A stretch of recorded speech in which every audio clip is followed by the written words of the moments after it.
for that.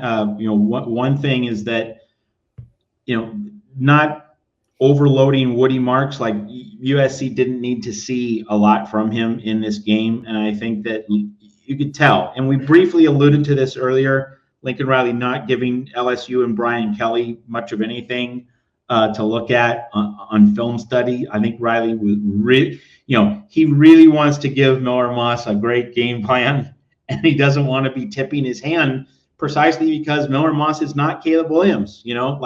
I don't have a superstar. I have a quarterback that I've been bringing along, so I don't want to put Miller Moss in a position where LSU and Brian Kelly can look at film from the spring game and find a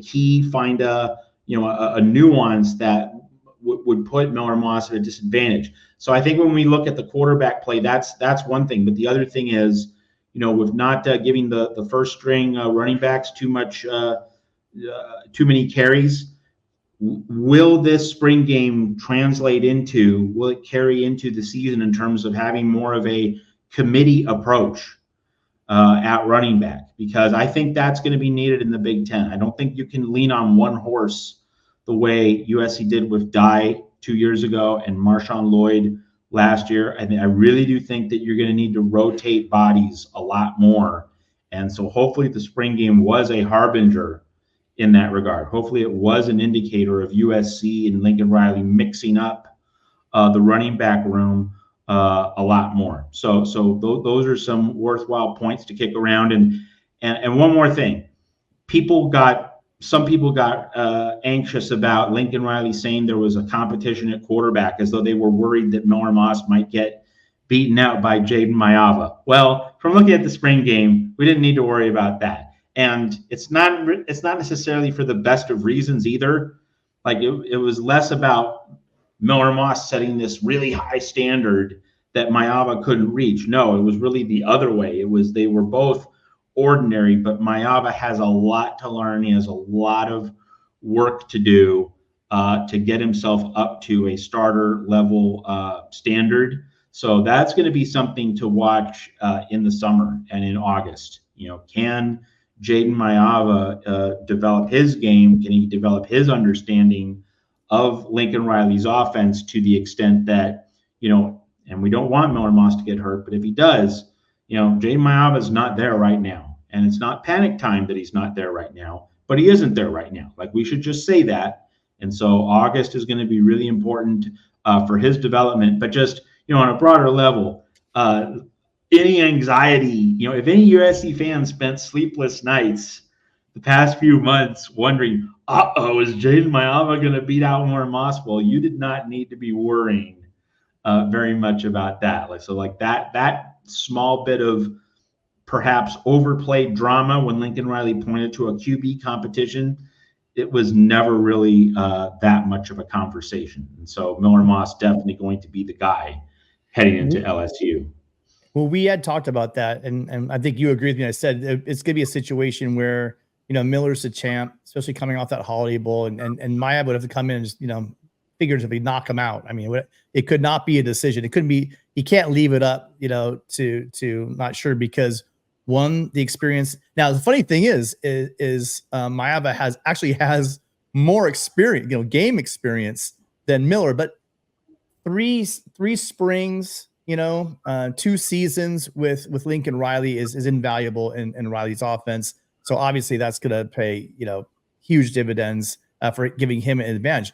But Lincoln Riley, did say, and at the post game, someone asked him the question, and he kind of offered up. He didn't really wasn't asked directly the question. He said, "Hey, look, if we're right now, if you're asking me a starter, it's Miller." He said, he says, but he said that Maiava's making huge strides. He's learning very quickly, and you can see it. You can see Maiava's kind of big, like everything they said he was. Big arm, big guy, mobile. You can see a lot of the positives that Lincoln had in him, why he brought him over from UNLV. But you could also see some of the mistakes. One of the bad throws he had when he threw the inside to get that ball, the very first interception. He's gonna have time. Remember, he just started in the system. He just started with Lincoln Riley and Heward. So they're gonna have the whole summer to do PRPs, and then they're going to move into fall camp. And this will not be the same kind of I would imagine, Matt, that this competition would tighten up as it goes. But again, I do think that Miller has such a great lead, is such a great leader, has proven that he can do it on the big stage, and for so many other intangibles, that he's going to be the guy to start. I think we can trust Maiava's 13-game total from last year, not to be a starter, not to play at that level of play, but if he has some, wherewithal, determination to improve and takes the coaching, he should be a better quarterback this year than he was last year. And if you look at what he produced against Mountain West competition, with a couple games against Power 5, just a couple reps against Michigan, 5 of 7, 68 yards. So nothing to take from there against most likely the best defense in the country, and closing out on a 24 of 35 for 291, did throw 2 picks, but 3 touchdowns against Kansas. Then everything else aside from Vandy, which we can throw them in the group of 5 from from an operational standpoint, he didn't have any true clunkers. He also did not have high water mark games. Everything's pretty much in that decent performance from a stat line comparison, that you got to think that 13 games, if he needs to come in and play, that he's going to represent himself pretty well. Yeah, he's not brand new, and I, like you said, for a true freshman, not having any insane games, but no clunkers. That's really kind of what you probably want to see out of a freshman campaign. That you're going to go up there, you're going to produce, and you're not going to have too many mistakes. I'll confess, I have not watched a lot of his past games, but I have talked to people that have, and they said that they could definitely see what his ceiling can be, but that it play sometimes some of the throws he's making, some of the decisions he does make clearly show that he's a freshman and he's still growing. So I think that it's a great backup option, I think, for this year. And who knows, him having maybe at the same time next year, we're talking now he has 2 springs under his belt, and he's played as a backup for the entire season, and to be going to his second full year with Lincoln Riley, we can reevaluate him then. But I agree with both of you guys. Having him as a backup is a really nice luxury to have. I think one other thing to note is just that Miller Moss, he didn't light up the spring game the way Caleb Williams did a year ago, or 2 years ago rather, the 2022 spring game.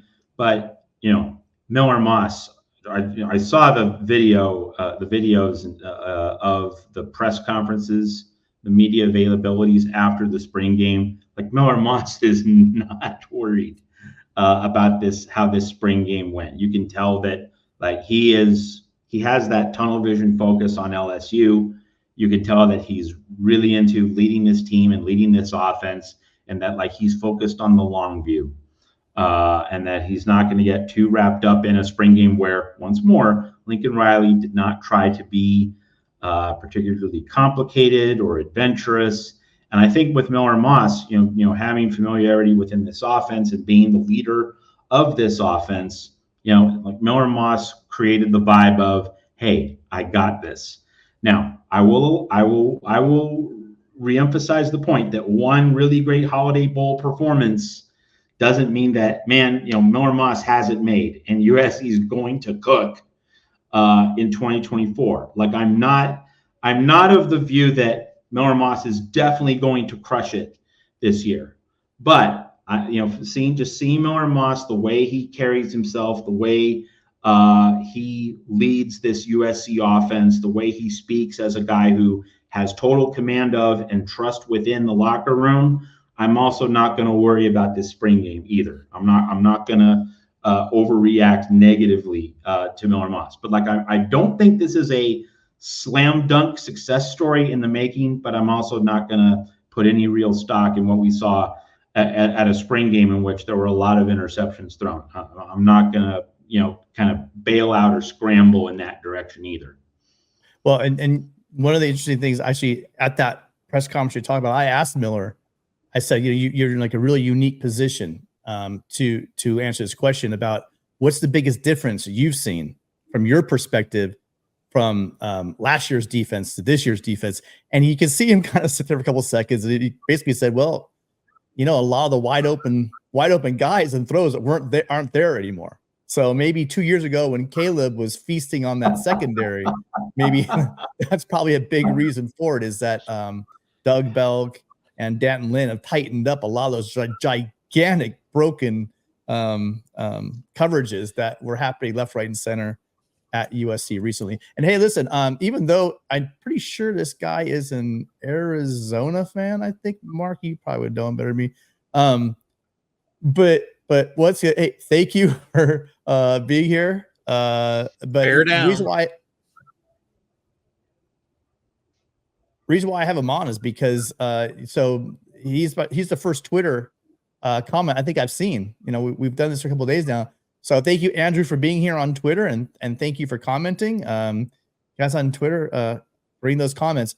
I'm not sure if Andrew has watched USC football last couple of years, but yes, we're blaming the coaching for the defense last couple of years, because it was very obvious that they were lacking issues on some of the position coaching and some of and the defensive coordinator. Yes, there were some serious issues there, but still good enough to beat Arizona. So hide your ears, Adam Lamparello.